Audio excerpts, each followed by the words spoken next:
Bueno, muy buenos días. El día de hoy vamos a hablar del sistema digestivo. En la tercera parte de este tema discutiremos lo que es el hígado, la vesícula biliar y el páncreas. Básicamente nos enfocaremos a lo que es la conformación estructural e histológica realmente únicamente de estos tres órganos. Como tal, no nos enfocaremos en la parte del intestino delgado que se ve en esta imagen. Realmente solo es la porción glandular, que como comentamos es el hígado, la vesícula biliar y el páncreas. El equipo está compuesto por Selma Alejandra Martínez, Miriam Elizabeth Gutiérrez y un servidor, Alejandro Mesa. Muy bien, comenzaremos con hígado. Generalidades. El hígado es la glándula más grande y voluminosa del organismo. Pesa 1500 gramos y corresponde al 2.5% del peso corporal en el adulto. Se ubica en el hipocondrio derecho, aunque también se extiende un poco hacia el hipocondrio izquierdo y está protegido por la parrilla costal. El hígado está revestido por una cápsula, la cápsula de Gleason, que es una cubierta fibrosa, y una cubierta serosa, el peritoneo visceral, o lo que nosotros conocemos también en anatomía como epiplon menor, que se conecta desde la base del hígado hasta la curvatura menor del estómago. También podemos decir que el hígado es un órgano exócrino y endocrino en el organismo. División. El hígado se puede dividir anatómica o funcionalmente. Anatómicamente lo dividimos en lóbulos. Existen 4 lóbulos diferentes, 2 anteriores y 2 posteriores. En los anteriores encontramos el izquierdo y el derecho. El derecho es más grande que el izquierdo y es el que se encuentra propiamente en el hipocondrio derecho. Están delimitados por un ligamento llamado ligamento falciforme del hígado y por un ligamento que es un remanente embriológico de la vena umbilical llamado el ligamento redondo del hígado. Por la parte posterior encontramos el cuadrado y el caudado. Estos se consideran lóbulos independientes también por la irrigación que se le da a cada uno de ellos. El hígado también, como ya habíamos mencionado, se puede dividir en segmentos. Y esto se debe a la irrigación sanguínea que se da por la vena hepática, la arteria hepática, y por la vena porta, y también por el drenaje biliar que aparece en la tríada portal que sale en el hígado. Ahora hablemos un poco sobre la fisiología del hígado. El hígado desempeña un papel muy importante en la captación, el almacenamiento, la distribución de las sustancias nutritivas y las vitaminas que circulan en la sangre. El hígado produce la mayoría de las proteínas circundantes, como la albúmina, que interviene en la regulación del volumen plasmático y el equilibrio del líquido en los tejidos para mantener la presión osmótica del plasma. Las lipoproteínas, en particular la VLDL, por sus siglas en inglés, y el hígado sintetiza la mayor parte de las VLDL. También sintetiza las LDL, lipoproteínas de baja densidad, y HDL, lipoproteínas de alta densidad. También se encarga de la producción de las glucoproteínas, entre las que hay que participar en el transporte del hierro, como la aptoglobina, la transferrina y la hemotoxina. También produce protombina y fibrinógeno, componentes importantes de la cascada de coagulación en la sangre. Además, se encarga de la producción de las globulinas no inmunes alfa y beta, que también contribuyen a mantener la presión osmótica del plasma y sirven como proteínas transportadoras para diversas sustancias. Ahora bien, esa es una de sus funciones, pero el hígado también puede almacenar y convertir varias vitaminas y hierro. Por ejemplo, la vitamina A, que es el retinol, es el precursor retinal que es necesario para la síntesis de nodopopsina de la retina del ojo. Y es muy importante porque si no tenemos vitamina A ni tenemos cómo reservarla, podemos caer en lo que se le dice ceguera nocturna, que sería un déficit de visión nocturna a causa de vitamina A. También tenemos la vitamina D, que aunque se adquiere de la dieta, también se produce en la piel durante la exposición a la luz ultravioleta en la conversión de 7-denodridocolesterol. Pero esta vitamina no se almacena en el hígado, sino que se distribuye en los músculos esqueléticos y en el tejido adiposo. Lo que hace el hígado es activar a la vitamina D en vitamina D3, que es 25-hidroxicolaco calciferol.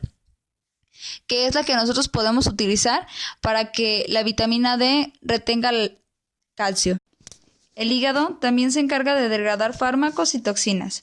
Los hepatocitos participan en la degradación de fármacos, toxinas y proteínas extrañas en el organismo.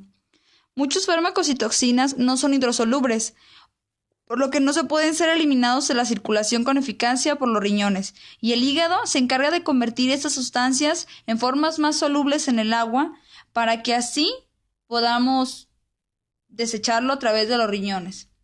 Ahora, para poder hacer esta degradación existen dos fases. Una que es la fase de oxidación, que comprende la hidrolización, o sea, adición de un grupo hidroxilo, y la carboxilización, adición de un grupo carboxilo, en un compuesto extraño. Esta fase ocurre en el retículo endoplasmático liso y las mitocondrias de los hepatocitos. La fase 2 la llamamos fase de conjugación.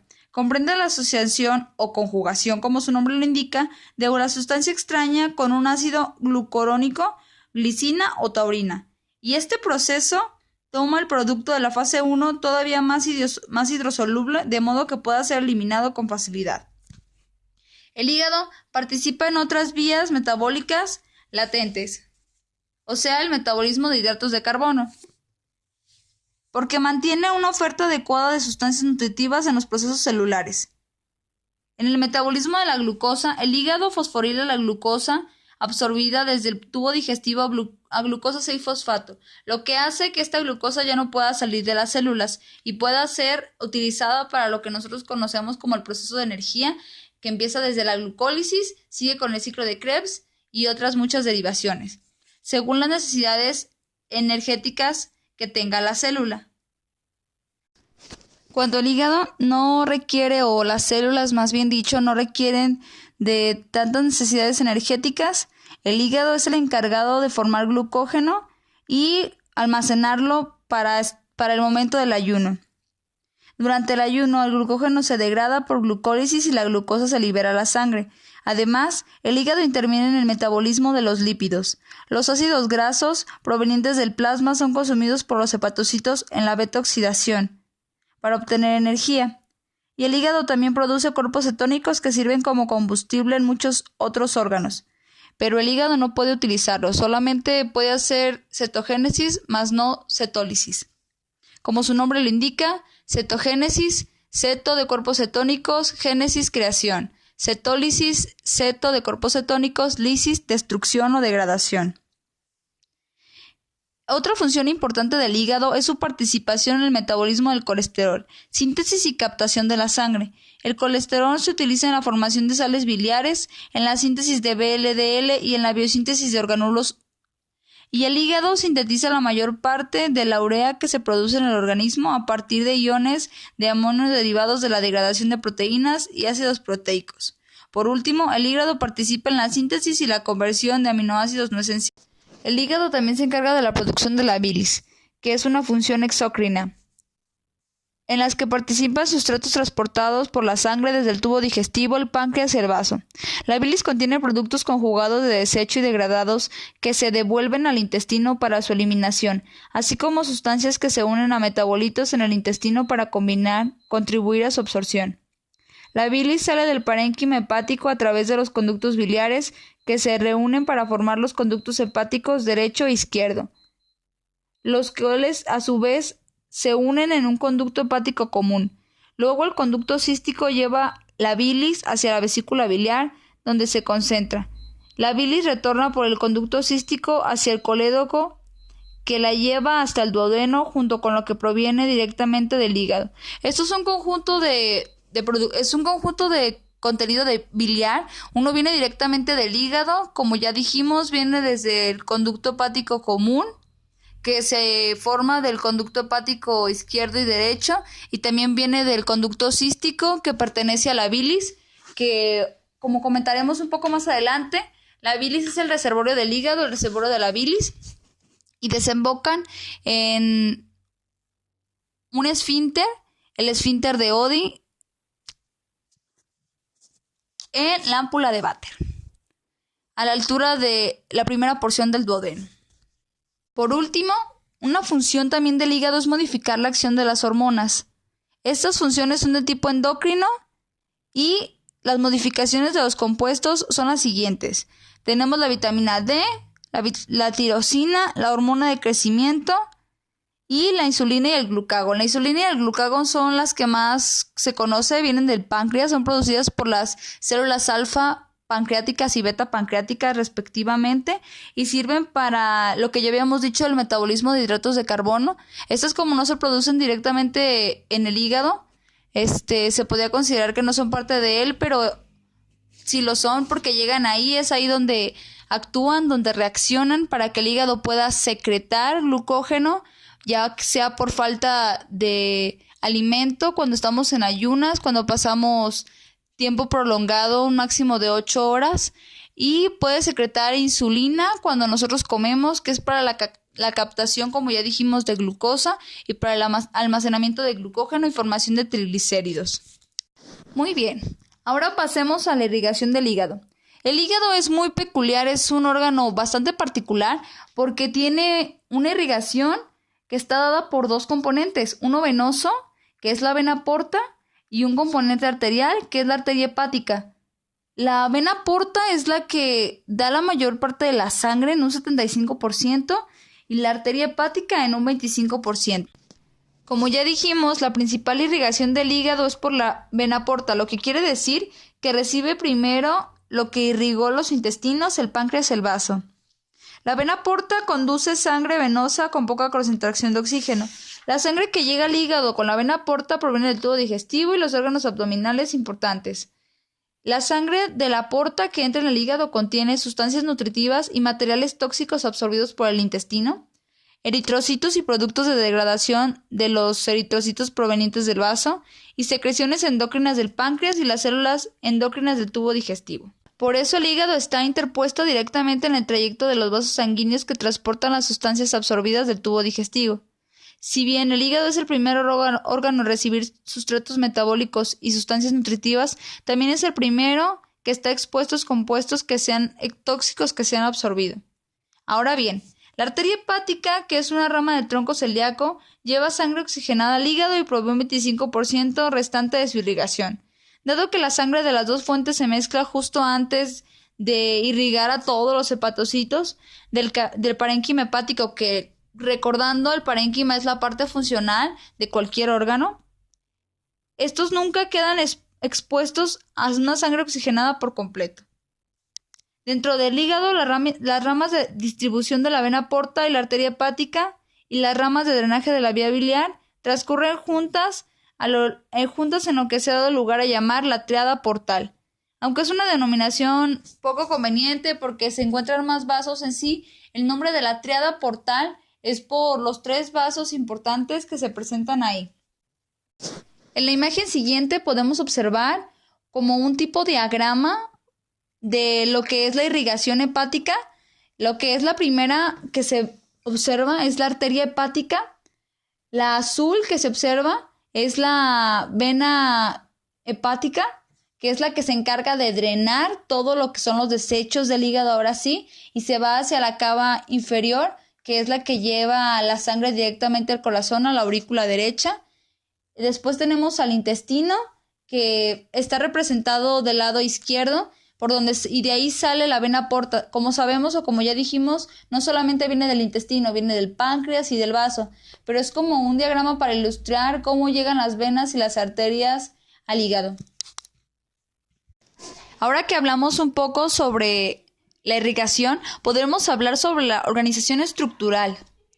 El hígado está formado por el parénquima, que es su parte funcional, y este consiste en trabéculas de hepatocitos bien organizadas, que en el adulto normalmente tienen una sola célula de espesor y están separadas por capilares sinusoides.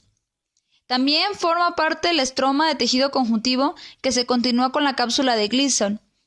En el estroma conjuntiva hay vasos sanguíneos, nervios, vasos linfáticos y conductos biliares. Capilares sinusoides, que son los vasos que hay entre las trabéculas hepatocíticas, y espacios perisinusoidales o espacios de Dicey, que están entre el endotelio sinusoidal y los hepatocitos. Bueno, en esta imagen podemos observar cómo las trabéculas son las líneas que van desde la vénula central hacia la periferia. Las sinusoides son las que están entre esas trabéculas, que son estos vasitos azules que se pueden observar, Y también podemos ver lo que es la tríada portal en lo que llamaremos posteriormente el ángulo de Kiernan, que son estos espacios que están entre cada hepatocito, que son como las esquinas del lóbulo hepático, y ahí podemos encontrar arteriola, la vénula porta, y también podemos encontrar un conducto biliar. Entre otros vasos también podemos encontrar vasos linfáticos. Como ya les había mencionado, la tríada portal se llama así por los 3 vasos principales que se encuentran ahí. En la siguiente imagen podemos apreciar el estroma, que es la parte estructural del hígado. Y pues es un esquema más o menos similar al anterior, en donde encontramos los lóbulos hepáticos, el espacio portal o espacio de Kiernan, la vénula centrolobular, la vénula hepática. La centrolobular es la que está en medio de lo que es el lóbulo hepático.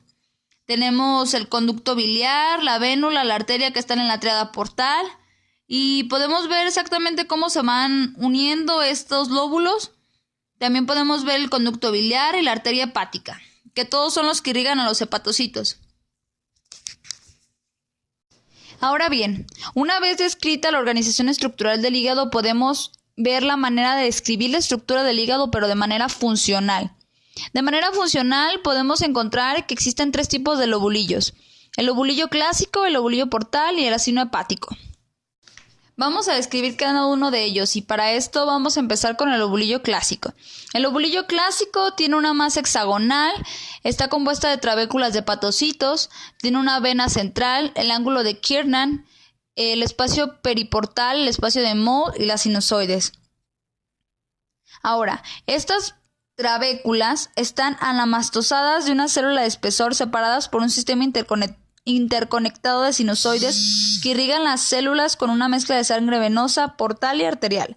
Cada lobulillo mide alrededor de 2 por 7 milímetros, y en el centro hay una vena central relativamente grande llamada vena central o vena centrolobular, en la cual desembocan los sinusoides. Las trabéculas de hepatocitos, al igual que las sinusoides, adoptan una disposición radial desde la vena centrolobular hacia la periferia del lobulillo.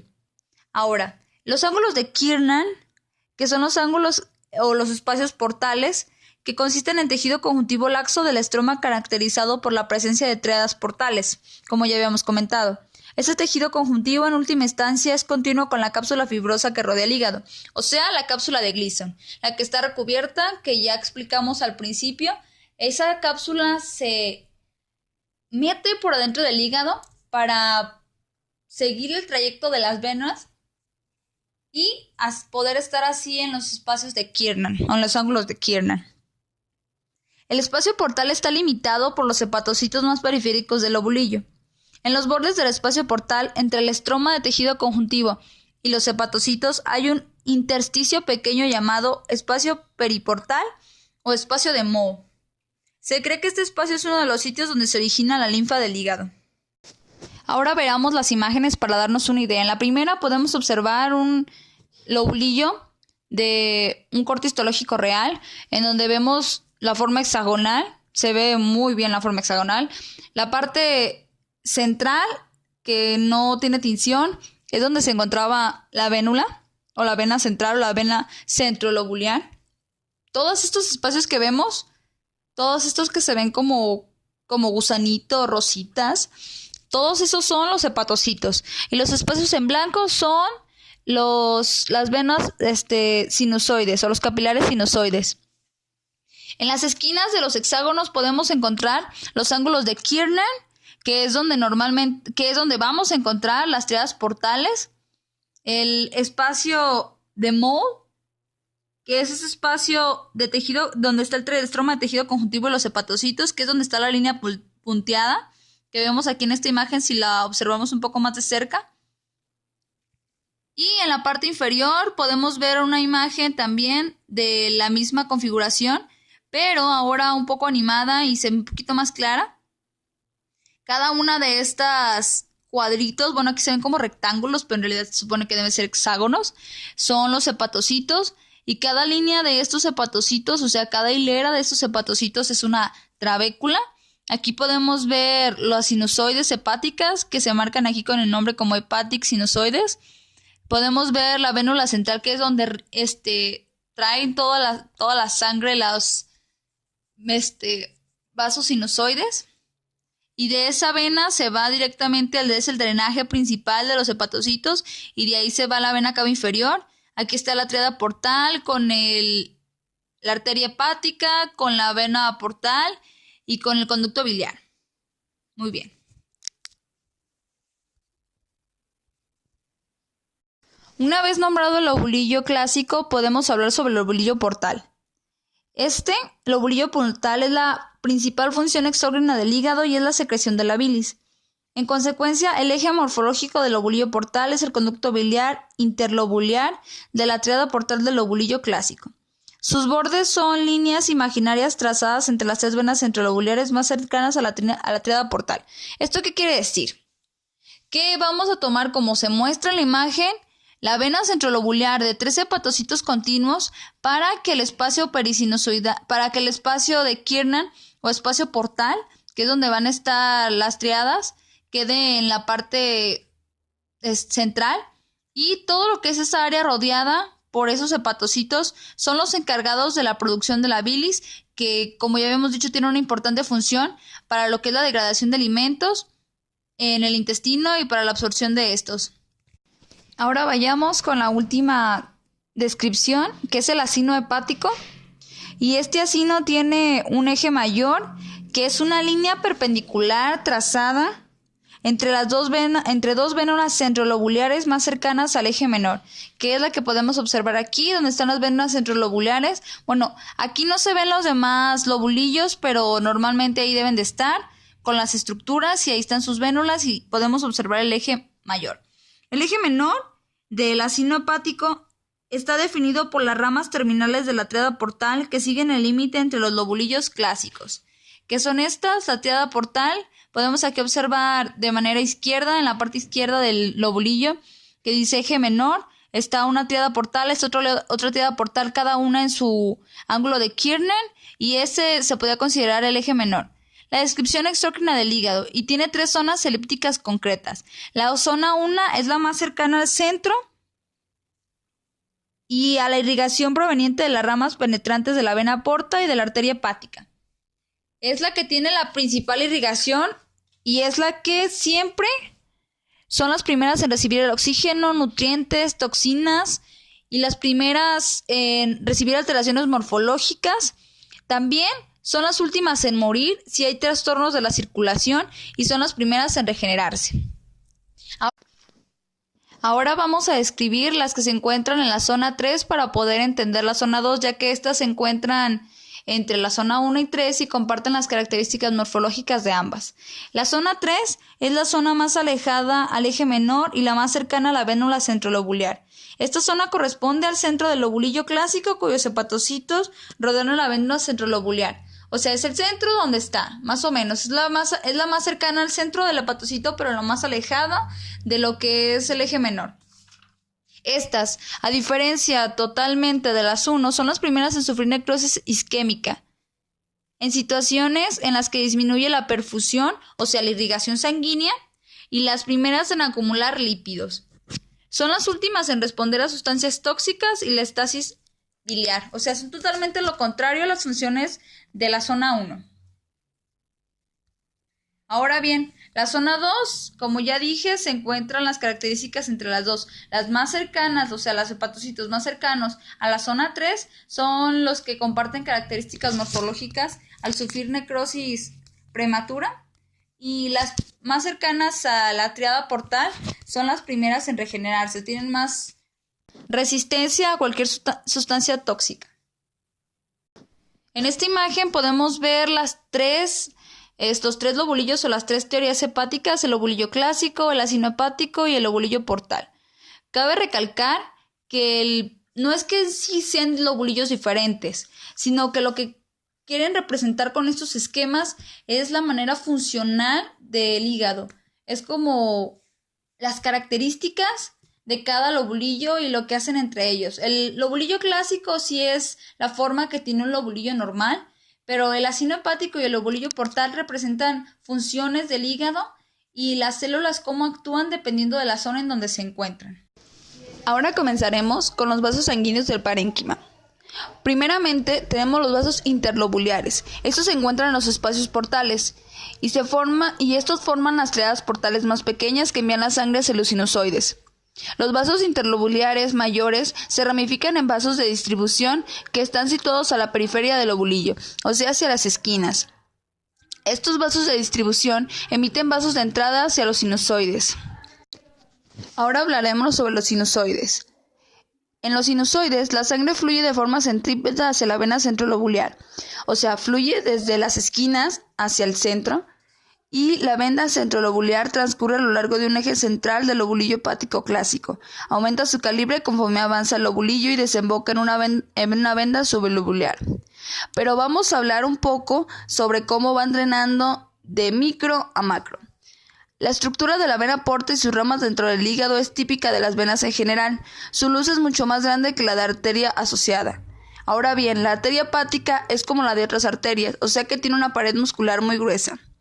Además de proveer sangre arterial directamente a los sinusoides, esta provee sangre oxigenada al tejido conjuntivo y otras estructuras de los espacios portales más grandes. Vamos a empezar con la vena centrolobular.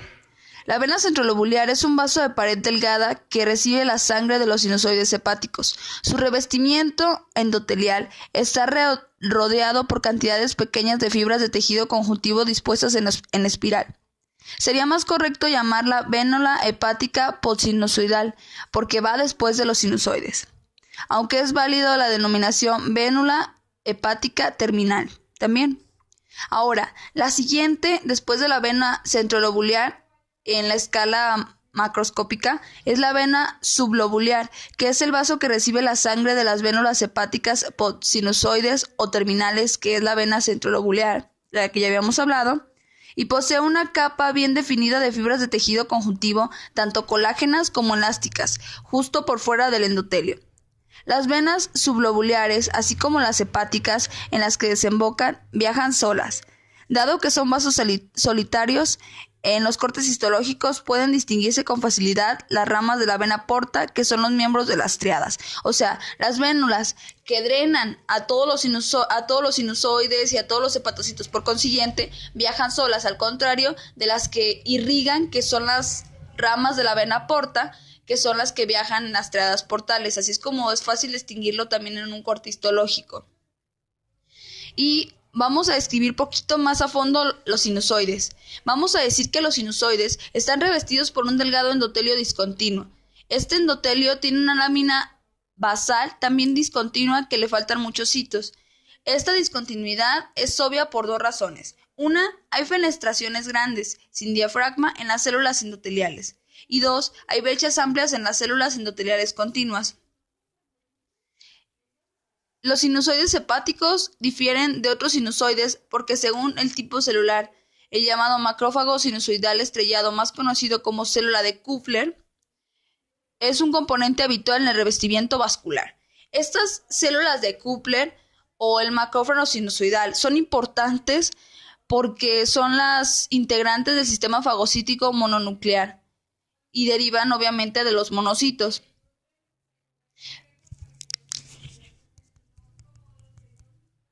Las células de Kupffer tienen prolongaciones, pero estas no están unidas a las células endoteliales. Las prolongaciones de estas células parece que atraviesan toda la luz del sinusoide e incluso pueden obstruirla parcialmente, pero no es así. La presencia de fragmentos eritrocitos de hierro y en la forma de ferritina en el citoplasma de las células de Kupffer indica que participan en la degradación final de algunos eritrocitos dañados o envejecidos que llegan al hígado desde el vaso. O sea, aparte de ser unas células de defensa, de ser unos macrófagos, también le ayudan al hígado o a los hepatocitos a la destrucción de algunos eritrocitos, o hasta el momento es lo que se ha visto en el microscopio electrónico. Ahora vamos a hablar sobre el espacio de Dicey, o el espacio perisinusoidal. Es importante mencionarlo porque es el sitio de intercambio de materiales entre la sangre y los hepatocitos. Se encuentra entre las superficies basales de los hepatocitos y las superficies basales de las células endoteliales y de las células de Kupffer, que tapizan los sinusoides. Desde la superficie de los hepatocitos En este espacio podemos encontrar pequeñas microvellosidades irregulares. Estas sirven para aumentar la extensión de la superficie disponible para el intercambio de sustancias entre los hepatocitos y el plasma. O sea, como se encuentran en el espacio perisinusoidal, hay microvellosidades que le ayudan a aumentar la superficie para que sea más eficiente el intercambio que hay entre los nutrientes y entre el drenaje hacia los sinusoides. Y todas las proteínas y las lipoproteínas sintetizadas en el hepatocito se transfieren a la sangre a través del espacio perisinusoidal, excepto la bilis, que no sigue esta vía. La bilis se crea, como ya habíamos mencionado, y se va a través de la tríada portal por los conductos biliares. Existe otra célula importante en el espacio perisinusoidal y es la célula estrellada hepática o lipocito perisinusoidal. Se le llama también célula de Ito. Estas células son el sitio principal de depósito de vitamina A hepática en la forma de ésteres retonílicos dentro de inclusiones lipídicas citoplasmáticas. A continuación vamos a describir los vasos linfáticos o donde se produce la linfa del hígado. Esta linfa se origina en el espacio perisinusoidal, pero drena hacia el espacio periportal o el espacio de Moll, el que ya habíamos descrito anteriormente, que se encuentra entre el estroma del espacio portal y los hepatocitos más periféricos del lobulillo. Desde este sitio de recolección, el líquido se introduce en los capilares linfáticos que transcurren junto con los componentes de la tríada portal. Esta linfa circula en vasos cada vez mayores en el mismo sentido que la bilis. Es decir que desde los hepatocitos primero hacia los espacios portales y luego hacia el hilo hepático. Alrededor del 80% de la linfa sigue esta vía. Ahora hablaremos sobre las principales células de las que están formadas los lóbulos hepáticos, los hepatocitos. Los hepatocitos forman las trabéculas celulares, como les comentaba, amastosadas del lobulillo hepático. Estos son el 80% de la población hepática. Ya mencionamos algunos otros tipos celulares que se encuentran, por ejemplo, en el espacio perisinusoidal o el espacio de Dicey, que son las células de Ito, las células de Kupffer, que son las que se encargan de fagocitar todas las bacterias. Son importantes porque los hepatocitos reciben muchas toxinas y necesitan una defensa importante. Ahora, los hepatocitos son tetraploides, lo que significa que tienen el doble de contenido genético de lo normal es en cualquier célula. Tienen un núcleo grande, esferoidal, es de regulación considerable de parénquima. Dado que las células sufren procesos tóxicos, enfermedades y cirugía, que como ya había dicho, los procesos tóxicos vienen principalmente del drenaje principal de la vena porta, que recordando drena el intestino, que no trae nada más nutrientes, sino también puede traer toxinas. También drena a lo que es el páncreas y también drena al vaso que lleva los eritrocitos. Cuando esas células sufren algún tipo de daño, tienen la capacidad de regenerarse fácilmente porque lo necesitan. También podemos decir que es una célula poliédrica, o sea, tiene 6 superficies, tiene una forma hexagonal y su retículo endoplasmático es extenso debido a que contiene enzimas que participan en la degradación y la conjugación de toxinas y fármacos, así como enzimas encargadas de la síntesis de colesterol y del componente lipídico de las lipoproteínas. En condiciones de sobrecarga hepatocítica por fármacos, toxinas o estimulantes metabólicos del retículo endoplasmático puede convertirse en un organulo predominante en la célula. O sea, quiere decir que el retículo endoplasmático va a depender, o su extensión va a depender de la cantidad de toxinas o la cantidad de lipoproteínas que tenga que degradar en la célula. También tiene muchos peroxisomas debido a que el hígado hace muchos procesos oxidativos y son un sitio importante de consumo de oxígeno y de esta forma realizan una función similar a la de las mitocondrias. Tiene una gran cantidad de oxidasa que genera peróxido de hidrógeno como un compuesto tóxico. La enzima catalasa también está en los peroxisomas, degrada el peróxido de hidrógeno a oxígeno y a agua. Es importante porque los hepatocitos pueden degradar esa peróxido de hidrógeno a oxígeno y a agua y no volverlo tóxico para el organismo. También podemos decir que tiene un aparato de Golgi más complejo que en cualquier otro tipo de células. En los hepatocitos hay hasta 50 digositomas de Golgi. Son se pueden considerar orgánulos que forman parte del aparato de Golgi, y se cree que sus elementos concentrados cerca del canículo biliar están asociados con la secreción exócrina del. Continuaremos con las vías biliares.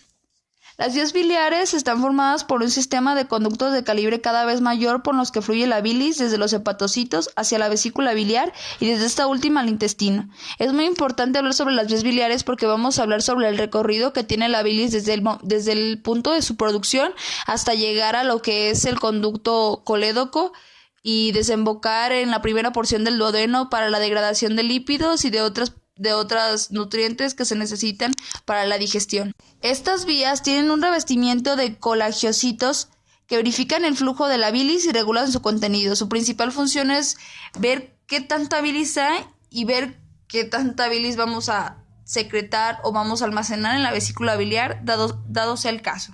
Estas son células epiteliales que, si se examinan en un microscopio, se identifican por su citoplasma con orgánulos escasos que hay entre las células continuas y la presencia de una lámina basal compleja. Tienen una apariencia similar a los hepatocitos por las microvellosidades que se proyectan dentro de la luz, y cada uno posee un común cilio primario que detecta los cambios de flujo luminal que resultan en alteraciones de la secreción de los colangiocitos. Si comenzamos con los conductos pequeños, podemos decir que todos tienen un revestimiento de colangiocitos, pero en los más pequeños tienen una forma cúbica y aumenta el diámetro. Y conforme aumenta el diámetro de la vía biliar, los colangiocitos se tornan cada vez más grandes y adquieren una forma más cilíndrica. Los conductos más pequeños de la vía biliar se llaman canículos biliares y están formados por surcos opuestos en la superficie de hepatocitos continuos, en los cuales los hepatocitos secretan la bilis. Estos forman un anillo alrededor de 4 caras de los hepatocitos hexaédricos idealizados. O sea, van formando como una red y de ahí van indo drenando. Su diámetro es más o menos de 0.5 micras y están asociados al resto del compartimiento intracelular por uniones estrechas o uniones oculares. En la luz de cada uno hay microvellosidades que se extienden desde la superficie de los hepatocitos continuos y en la membrana plasmática que las formas se detecta adenosina trisfosfatasa y otras fosfatasas alcalinas, lo cual indica que la secreción de bilis hacia este espacio es un proceso activo. Cerca del espacio portal, pero todavía dentro del ovulillo, encontramos esos conductos, esos canículos biliares se transforman en conductos de Henry, de trayecto bastante corto. Este conducto es un segmento de la vía biliar constitutivo en parte por hepatocitos y en parte por colangiocitos de forma cúbica.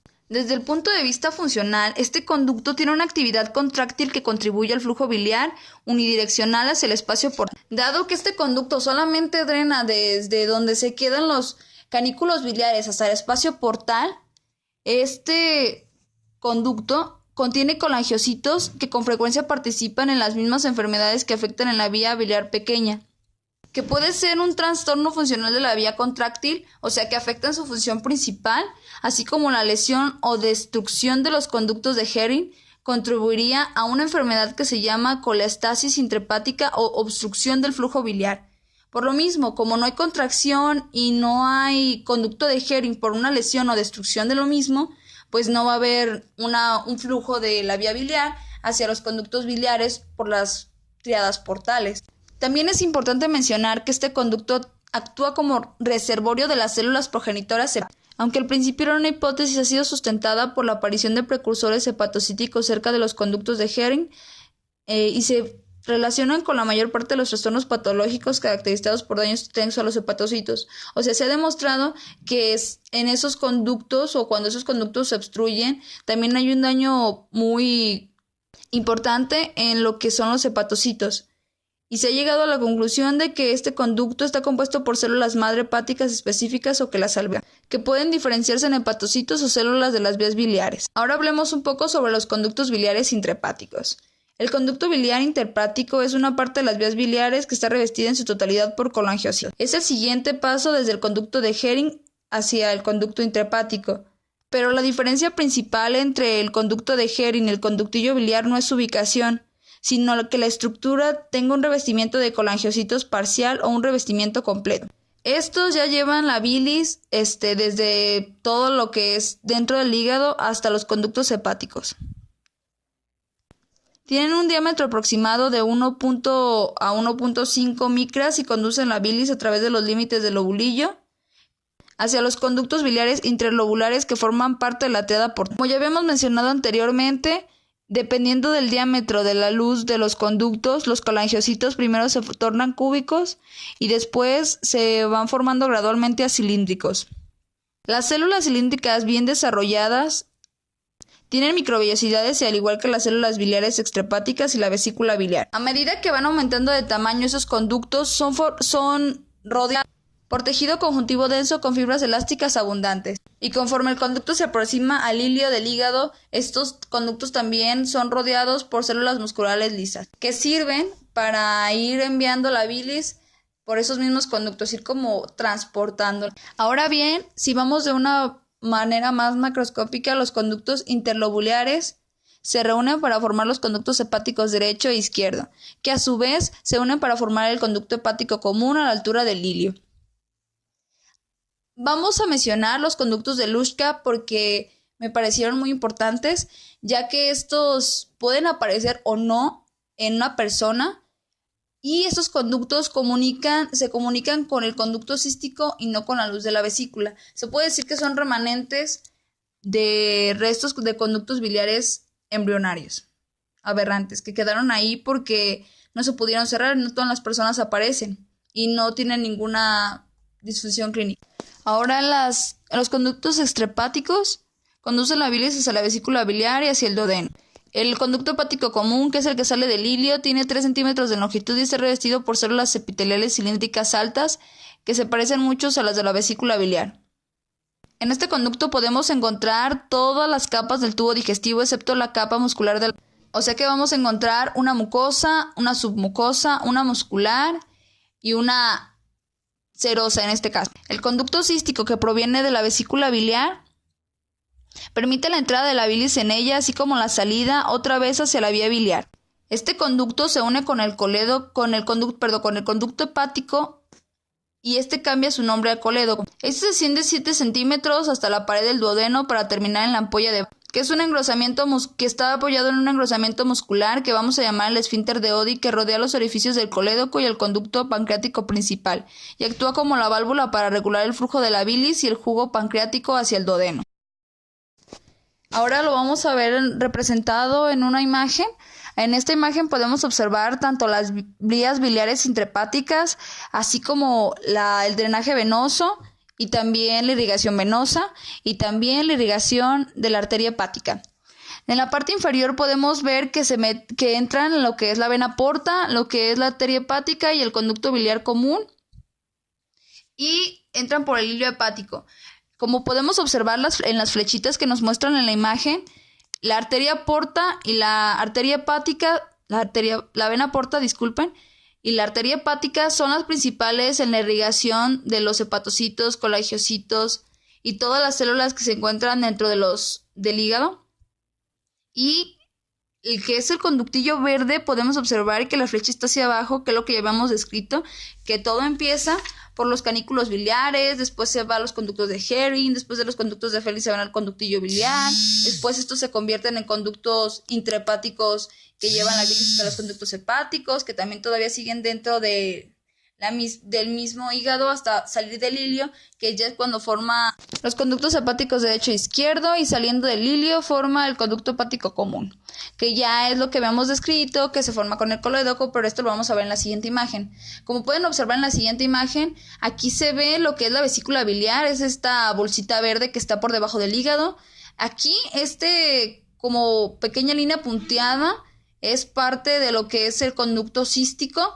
Aquí en la parte superior podemos observar 2 conductos que salen del hígado, que son los conductos hepático derecho y hepático izquierdo. Se forma el hepático común, se une al cístico, que es el que viene de la bolsita verde, se unen aquí para formar el colédoco. En esta parte del duodeno, que es la porción la porción primera del duodeno, la primera parte, desembocan en lo que ya habíamos descrito como la ámpula de Vater o ampolla de Vater, que es donde va a ser el orificio donde va a estar, y va a estar regulado por lo que es un esfínter que está formado por una musculatura que se va a llamar el esfínter de Oddi, que se va a encargar de la secreción de la bilis a nivel duodenal cuando se necesite. Al hablar del sistema digestivo, es importante mencionar la vesícula biliar, la cual es una víscera hueca pequeña con forma de ovoide, con un tamaño aproximado de entre 5 y 7 centímetros de diámetro. Se conecta con el intestino delgado, en su porción del duodeno, por la vía biliar común. Cabe destacar que en el ser humano es un saco distendible que contiene un volumen alrededor de 50 mililitros de bilis. La vesícula biliar, como tal, es un derivado secundario del intestino embrionario. Esto ya que se origina como una evaginación, es decir, un hundimiento del conducto biliar primitivo que comunica el hígado embrionario con el intestino en desarrollo. Como cualquier otro órgano, la vesícula biliar tiene partes o estructuras propias de sí, tal como el conducto hepático derecho, el conducto hepático izquierdo, conducto cístico, cuello de la vesícula, conducto hepático común, mucosa con pliegues, cuerpo, conducto ocolédoco y conducto pancreático. Como se puede ver en la imagen, cada una de las flechas indica la parte exacta de la que estamos hablando. La vesícula biliar como tal es un saco ciego desde su región denominada cuello hacia el conducto cístico. A través de este conducto recibe bilis diluida desde el conducto hepático. Como se puede ver en la imagen, vienen correlacionados estos dos conductos. Esto es debido a que la vesícula biliar puede almacenar la bilis entrante y extraerle cerca del 90% del agua que contiene, lo cual produce un incremento de hasta 10 veces en la concentración de sales biliares, colesterol y bilirrubina. Hasta el momento hemos hablado de la vesícula biliar como una estructura meramente anatómica y dando generalidades de su funcionalidad y estructuras. Ahora bien, vamos a hablar un poco más detallado de su histología como tal en su mucosa. La vesícula biliar vacía o con llenado parcial es muy característica debido a la gran cantidad de pliegues de la mucosa profunda. La superficie de la mucosa está compuesta por epitelio cilíndrico simple. Como se puede apreciar en la imagen, en la figura más apical, podemos encontrar este tipo de epitelio. Cabe destacar que la mucosa de la vesícula biliar consiste en un revestimiento de células epiteliales simples cilíndricas y una lámina propia de tejido conjuntivo laxo, que normalmente contiene abundantes invaginaciones o recesos profundos en la mucosa. Debajo de esta capa, como se puede apreciar en la imagen, encontramos un estrato bastante grueso, que es la muscular externa. En este caso no hay muscular de la mucosa ni submucosa. Los haces de músculo liso de la muscular externa están orientados en forma aleatoria, esto es característico de sí. Por fuera del músculo, en la parte más basal, se encuentra una adventicia que contiene tejido adiposo y vasos sanguíneos. Como se mencionó en la diapositiva anterior, la mucosa de la vesícula biliar presenta varias características, entre ellas es las células epiteliales altas denominadas colangiocitos, los cuales exhiben unas características propias de sí, es decir, numerosas microvellosidades apicales cortas y poco desarrolladas, como se logra ver en la imagen histológica en la parte inferior derecha, así como complejos de unión. Estos se pueden ver en la parte superior de la imagen señalados, que unen células contiguas y forman una barrera entre la luz y el compartimento intercelular. Estos, aparte de entonces de tener una unión célula a célula, tiene otra funcionalidad más, como la que ya se mencionó. Asimismo, las concentraciones de mitocondrias localizadas en el citoplasma apical y basal. Y finalmente, pliegues laterales complejos. A lo largo de la presentación, hemos explicado y descrito la estructura histológica que posee la vesícula biliar. Ahora bien, nos vamos a enfocar en la lámina propia. Está particularmente bien provista de capilares fenestrados y pequeñas vénulas, pero no posee vasos linfáticos. Esta capa es muy celular y contiene una gran cantidad de linfocitos y plasmocitos. Es importante mencionar que en algunos casos hay glándulas mucosecretoras, en especial cerca del cuello del órgano, que en la principal diapositiva se mencionó la ubicación de este espacio, pero son más comunes en las vesículas biliares inflamadas. Como se logra ver en la imagen en la parte inferior derecha, justo por debajo de la mucosa encontramos un espacio muy acidófilo, el cual es la lámina propia de este tejido, en el cual se pueden encontrar las características anteriormente mencionadas. Para proseguir con la presentación, hablaremos de la pared de la vesícula biliar, la cual carece de muscular de la mucosa y de submucosa. A pesar de su origen en un divertículo derivado del intestino anterior, es importante resaltar esta característica en la pared de la vesícula biliar. De igual modo, por fuera de la lámina propia se encuentra una muscular externa, que presenta abundantes fibras colágenas y elásticas entre los haces de células musculares lisas, tal como se puede apreciar en la imagen. Viene seleccionado en la parte central la muscular externa, en la cual se logra apreciar este tipo de características mencionadas. Como se logra apreciar, los haces musculares lisos están orientados de algún modo aleatorio, a diferencia de la organización en capas del intestino. Ahora bien, la contracción del músculo liso reduce el volumen vesicular, que fuerza la salida de su contenido hacia el contenido cístico. Por este modo es que sale la bilis, las sales biliares, entre otras sustancias de la vesícula biliar hacia el órgano diana. Ahora bien, por fuera de la muscular externa hay una capa gruesa de tejido conjuntivo denso. Esta capa contiene vasos sanguíneos de gran calibre, una red linfática extensa y nervios autónomos que inervan la muscular externa y los vasos sanguíneos. El tejido conjuntivo también contiene abundantes fibras elásticas y tejido adiposo en este tejido. La capa de tejido donde la vesícula biliar se adhiere al parénquima hepático se conoce como adventicia.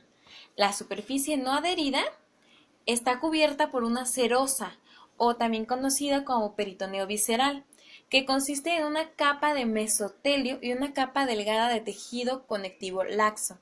En esta imagen podemos observar anatómicamente la ubicación como tal de la vesícula biliar y un corte longitudinal. Podemos ver el diferente tipo de capas que tiene, como el epitelio, la lámina propia de amarillo, en la cual hemos mencionado las características anteriormente, la muscularis, que está por encima de la lámina propia, y el tejido fibroso perimuscular en color verde tenue. Al hablar de la mucosa, es importante mencionar los divertículos profundos denominados senos de Rokitansky-Ashot. Estos se extienden a través de la muscular externa. Como se puede apreciar en la imagen, es una fotomicrografía en la que se muestran las invaginaciones profundas de la mucosa. Estas invaginaciones reciben el nombre de Rokitansky-Ashot, las cuales se cree que son un presagio de alteraciones patológicas y que se desarrollan como resultado de la hiperplasia o crecimiento excesivo de la célula y la herniación de las células epiteliales a través de la muscular externa. Continuaremos hablando de la capa de tejido, la cual está adherida al parénquima hepático y recibe el nombre de adventicia, o bien, al no estar adherida, está cubierta por una serosa, que es una capa de mesotelio y una capa delgada de tejido conectivo laxo. En la siguiente diapositiva vamos a mostrar un corte histológico en la que veremos cada una de las estructuras de un corte histológico de la vesícula biliar en conjunto, ya con todas las anteriormente mencionadas y descritas. Ahora bien, esta imagen es muy específica debido a que todas las anteriores diapositivas estuvimos mencionando cada una de las estructuras y lo que encontraríamos dentro de sí. Ahora bien, en la parte superior encontramos 3 subdivisiones, la cual la última, que es la mucosa, se subdivide en 2. Vamos a ver cuáles son estas. De izquierda a derecha encontramos la serosa y conectivo denso, posterior la fibromuscular y al último la mucosa, que se subdivide en corion y epitelio. En la serosa y conectivo denso podemos encontrar el mesotelio del peritoneo, venas, que son esos pequeños orificios blancos que se logran ver, como un tanto alargadas, nervios, esto es en un corte oblicuo, y una arteria de pequeño calibre en su parte más inferior izquierda. Ahora bien, en la fibromuscular encontraremos evidentemente fibras musculares, así como fibras elásticas. Y en la mucosa podemos encontrar en la parte superior derecha pliegues de la mucosa con pseudovellosidades y más central divertículo de la mucosa o cripta, esto en un corte longitudinal, y en la parte inferior divertículos o criptas en un corte transversal, son esas pequeñas circulares blancas que se logran apreciar, y arterias precapilares que son un poquito más pequeñas y la luz es casi desapercibible. Al igual que podemos encontrar el epitelio y los linfocitos que se mencionaron al principio de la presentación. Ahora bien, vamos a proseguir hablando de las células epiteliales de la vesícula biliar, las cuales transportan de manera activa. Nosotros ya vimos anteriormente en las clases del Dr. Aldo los tipos de transporte que hay. Cabe mencionar que el transporte activo hace referencia al movimiento de moléculas a través de una membrana celular desde una región de baja concentración a una región de alta concentración o en dirección opuesta a algún gradiente o algún otro factor obstructivo. A diferencia del transporte pasivo, que utiliza la energía cinética y la entropía natural de las moléculas moviéndose a favor de un gradiente. Por medio de este tipo de transporte, las células van a mover sodio, cloro y bicarbonato desde su citoplasma al compartimento intercelular del epitelio. Bueno, comenzaremos ahora a revisar las generalidades del páncreas y su histología. Como tal, el páncreas es una glándula que tiene diferentes funciones, específicamente y a grosso modo tiene 2 funciones, una función exócrina y una función endocrina, que más adelante se repasarán en esta última sección de la clase, pero anatómicamente comenzaremos con sus generalidades. El páncreas se dispone en una cabeza, un cuerpo y una cola. Estas 3 partes están básicamente acomodadas de izquierda a derecha, ya que la cabeza es una porción expandida que se ubica cerca de la curvatura en C del duodeno. El cuerpo atraviesa la línea media del cuerpo humano y es la parte que está como tal pegada a la cabeza, la parte horizontal del páncreas, y la cola como tal es la parte que está más extendida hacia el ilio del vaso. El páncreas obviamente tiene secreciones exócrinas en este caso, que son las que se van a secretar directamente en el duodeno. Dichas secreciones vierten en el duodeno por una serie de conductos que se unen, como podemos ver en la imagen, desde el colédoco, el conducto cístico y demás, pero como tal el conducto que drena todas las secreciones del páncreas se le denomina conducto pancreático principal o su epónimo de Wirsung, y este conducto puede tener una variedad anatómica, es un conducto que puede o puede no estar. Se le puede también denominar conducto de Santorini, esa ampolla menor que vemos en la misma imagen. Es un conducto que anatómicamente puede estar presente o no. Más pegado hacia la sede del duodeno, nos encontramos con la ámpula o ampolla de Vater, que va a estar regulada por el esfínter de Oddi y básicamente estos conductos nos van a ayudar a secretar directamente todas las sustancias del páncreas directamente en el duodeno para la función de la digestión, que más adelante revisaremos en esta parte de la clase. En sí son enzimas y demás componentes que nos van a ayudar al procesamiento de los alimentos. Bueno, ahora repasaremos como tal lo correspondiente a las funciones del páncreas. El páncreas tiene una función exócrina y una función endócrina, como ya habíamos mencionado en la diapositiva anterior. La función exócrina o componente exócrino del páncreas es la encargada de sintetizar y secretar enzimas que nos van a ayudar en el proceso de la digestión dentro del intestino, que como comentamos se secretan directamente hacia el duodeno. Todas estas enzimas y demás metabolitos que nos van a funcionar como catalizadores de demás procesos en el duodeno, que son parte de la digestión, son producidas en glándulas pancreáticas, que como tal las llamaremos acinos pancreáticos, que desde un adenómero conformado por células acinosas, que son células piramidales con gránulos de zimógeno en su parte apical, drenadas por un tubo intercalar, como se puede ver en la imagen, nos van a dar toda esta secreción directamente a conductos intralobulillares, que nos van a dar directamente el conducto pancreático de Wirsung y demás estructuras que seguiremos repasando más adelante en las diapositivas, para secretar todos estos productos directamente hacia el duodeno. Y como tal, del componente endocrino podemos decir que es la función de homeostasis del páncreas como tal, ya que el páncreas también tiene la función de secretar diferentes hormonas como la insulina y el glucagón a grandes rasgos, que nos van a ayudar a mantener el metabolismo de la glucosa, lípidos y proteínas y demás sustancias que se encuentran en la sangre y procesos metabólicos que nos van a mantener, como comentamos, vaya la redundancia, la homeostasis dentro del cuerpo humano.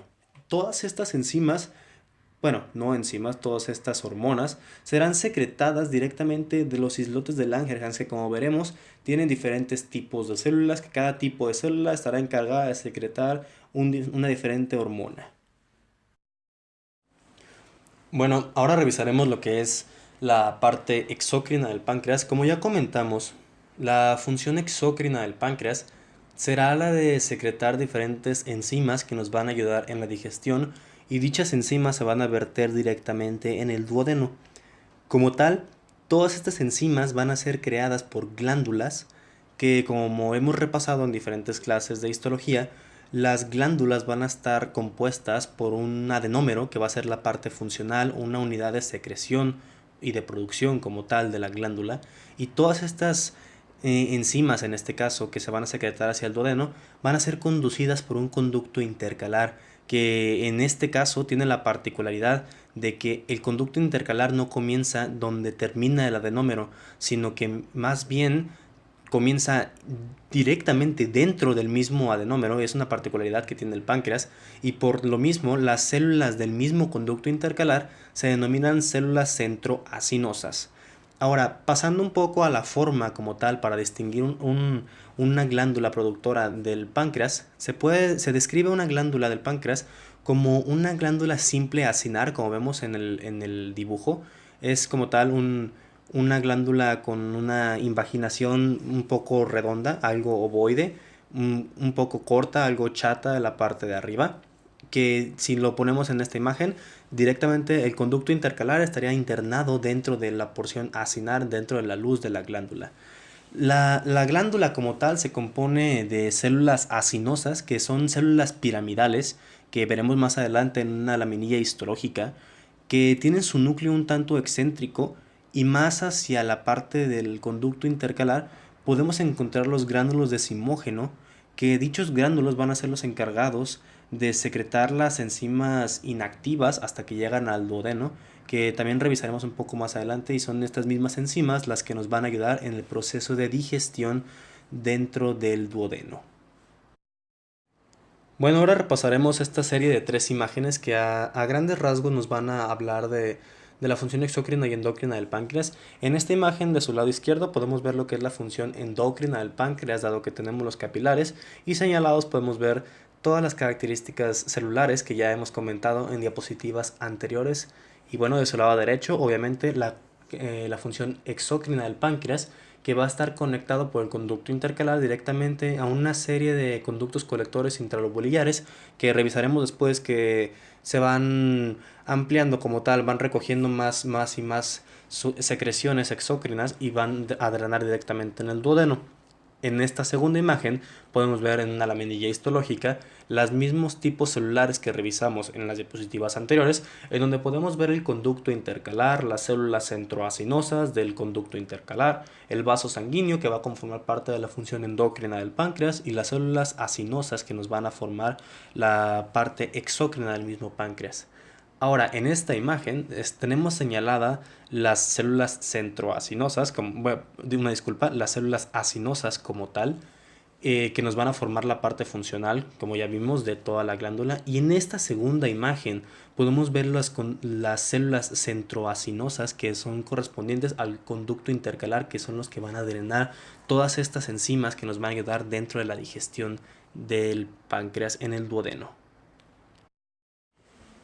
Bueno, comentamos que como tal el páncreas tiene una función exócrina, que va a secretar enzimas de digestión en el duodeno y las va a verter directamente por toda la red de conductos que veremos más adelante. Pero vale la pena recalcar que dichas enzimas no son activas como tal dentro del páncreas, ya que no tienen función dentro del órgano. Como tal se llaman proenzimas o zimógenos hasta que llegan al duodeno. Todas las enzimas que se secretan del páncreas se pueden resumir en endopeptidasas proteolíticas o exopeptidasas proteolíticas, que como tal digieren las proteínas en el duodeno.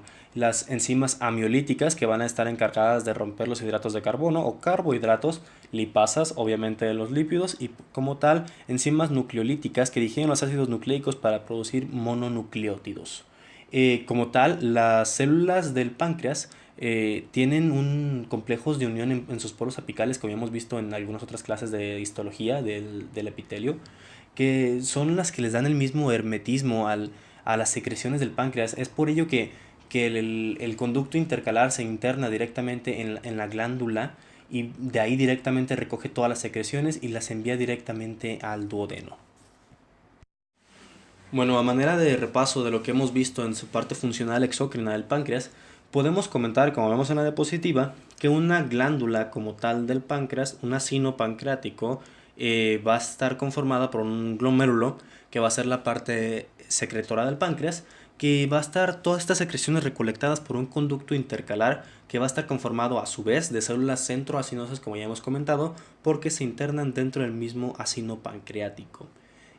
Bueno, todas las secreciones que, vaya la redundancia, se secretan dentro de la misma glándula, van a ser recogidas por estos conductos intercalares que hemos estado revisando en las diapositivas, y estos mismos conductos intercalares no son los que secretan directamente en el conducto pancreático principal, sino que estos conductos intercalares van a secretar o van a drenar en conductos intralobuliares, que después van a drenar en conductos interlobuliares y al final van a secretar en un conducto pancreático principal. Dicho conducto pancreático principal va a ser el conducto de Wirsung, que hemos visto que va a drenar directamente en el duodeno. Ahora, si lo queremos ver de una manera un tanto esquemática, podemos decir que es como tal, como si fuera un espinazo de pescado. Lo podemos imaginar de esta manera, ya que la espina, por ejemplo, del centro sería el conducto pancreático principal, y todas las pequeñas espinitas serían todos los conductos intercalares, interlobuliares o interlobuliares, que nos van a estar drenando directamente todas las glándulas. Ahora, una función importante de todos los conductos intercalares es que nos van a añadir bicarbonato al conducto intercalar como tal, a su secreción, que nos van a ayudar a neutralizar la acidez del quimo que entra en el duodeno desde el estómago, y obviamente esto nos va a establecer un pH óptimo para la actividad de todas las enzimas pancreáticas que hemos revisado en las diapositivas anteriores. Bueno, al ser el páncreas un tejido funcional del cuerpo, tiene un control hormonal y un control nervioso como tal. El control hormonal se puede resumir en dos hormonas secretadas por las células enteroendocrinas del duodeno, que son la secretina y la colecistocinina a grandes rasgos. La secretina nos va a ayudar a que los conductos intercalares secreten una mayor cantidad de bicarbonato, una mayor concentración del mismo, como ya hemos revisado, para que el quimo del mismo estómago se neutralice y no dañe todo lo que es la pared del intestino. La colecistocinina nos va a indicar directamente a la parte de las células acinosas del páncreas que secreten todas las proenzimas que ya revisamos para el proceso de la digestión. Como tal, el páncreas también está inervado por ramas simpáticas y parasimpáticas que ante un estímulo simpático la reacción que tendremos será un mayor flujo sanguíneo y ante un estímulo parasimpático se estimularán las mismas células acinosas y centroacinosas para que se secreten igual sus proenzimas o zimógenos. Bueno, pasaremos ahora a revisar las características del páncreas endocrino o como tal de la función endocrina del páncreas. La parte funcional o el componente principal del páncreas endocrino serán los islotes de Langerhans, que como tal los islotes individuales pueden contener desde unas pocas células o varios centenares de ellas, que se describen como células poligonales que están dispuestas en cordones irregulares cortos, rodeado por una red profunda de capilares. Y como vimos en las imágenes anteriores, los capilares son obviamente muy importantes para que todas las hormonas que se secretan dentro de estos islotes de Langerhans se puedan ir directamente al torrente sanguíneo y mantener la homeostasis dentro del cuerpo.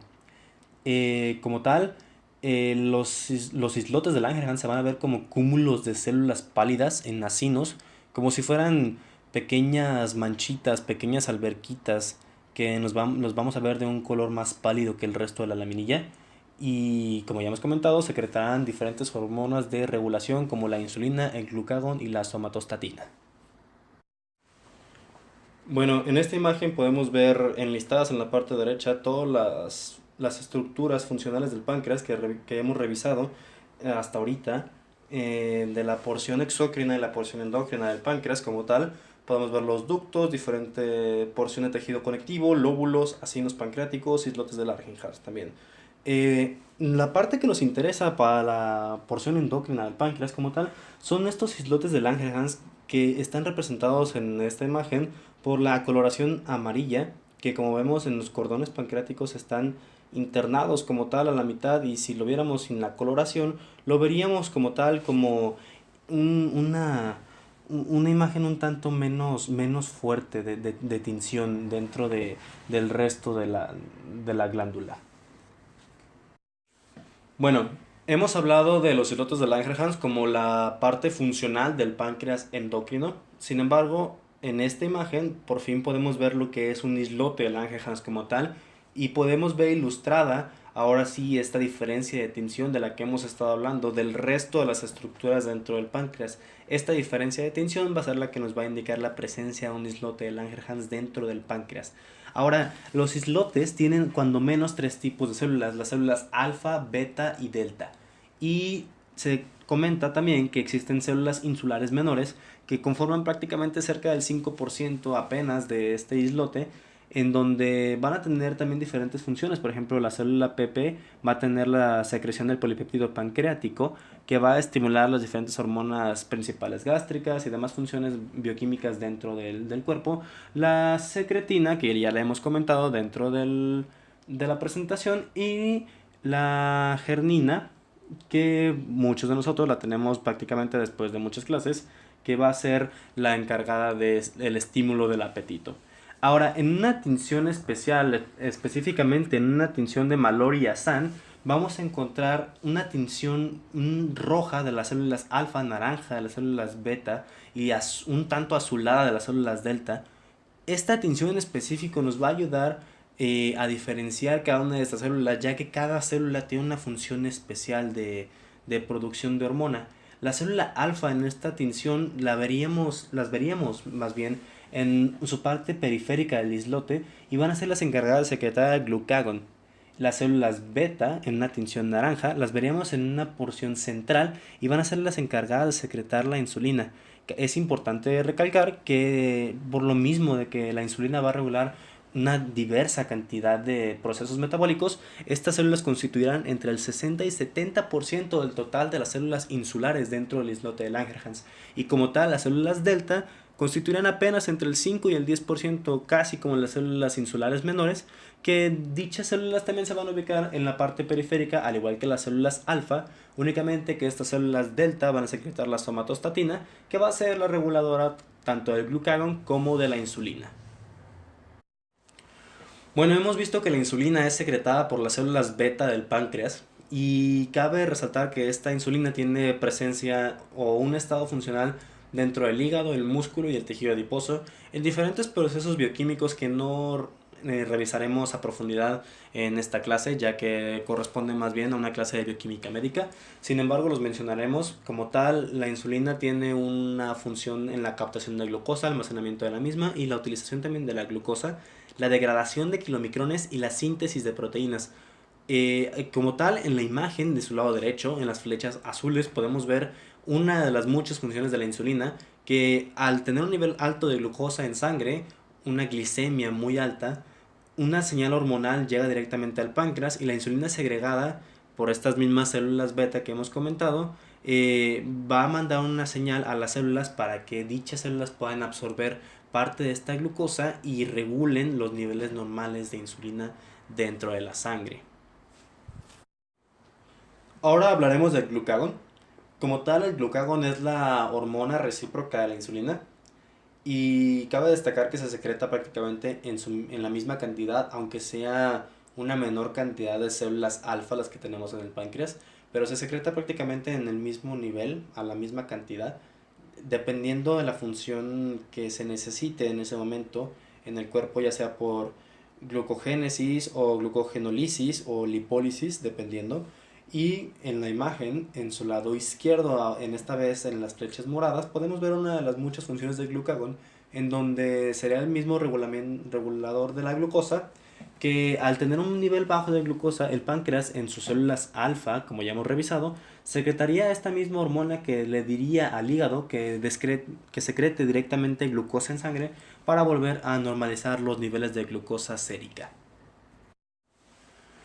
Bueno, al igual que en la porción exócrina del páncreas, en donde las glándulas estaban inervadas por diferentes fibras parasimpáticas y simpáticas, así también funciona en los islotes de Langerhans. Sin embargo, obviamente estos no están regulados por una función hormonal como tal, sino que van a estar regulados por glicemias.